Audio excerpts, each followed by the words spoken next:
Hello, Angel Munoz here again. I'm going to be doing two monologues today, one before 1920 and another one contemporary monologue after 1920. The two monologues I'm going to be doing today, the first one before 1920 is the Porter scene from Macbeth in Act 2, Scene 3.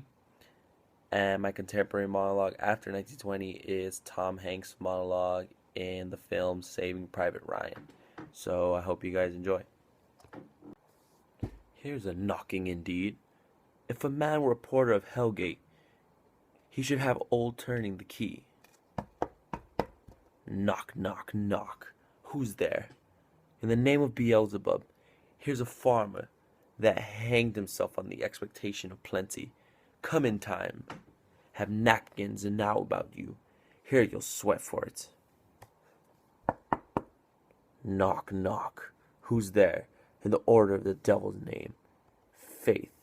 Here's an equivocator that could swear in both the scales against either scale, who committed treason enough for God's sakes, yet could not equivocate to heaven. Oh, come in, equivocator. Knock, knock, knock. Who's there? Faith? Here's an English tailor come hither for stealing out a French hose. Come in, tailor. Here you may roast your goose. Knock, knock. Never quiet. What are you? But this place is too cold for hell.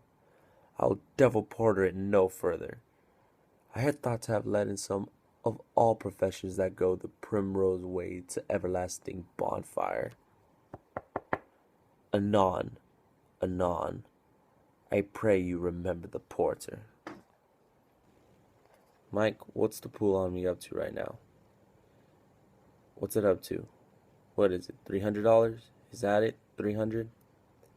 I'm a school teacher. I teach English composition in this little town called Adley, Pennsylvania. The last 11 years, I've been at Thomas Alva Edison High School. I was a coach of the baseball team in the springtime. Back home, I tell people what I do for a living, and they think, well, now that figures. But over here, it's a big, big mystery. So I guess I've changed some. Sometimes I wonder if I've changed so much. My wife is even going to recognize me whenever it is I get back to her. And how I'll ever be able to tell her about days like today. Ryan. I don't know anything about Ryan. I don't care. The man's nothing to me. He's just a name. But if going to Ramel and finding him so he can go home, if that earns me the right to see my wife again, well, then that's my mission.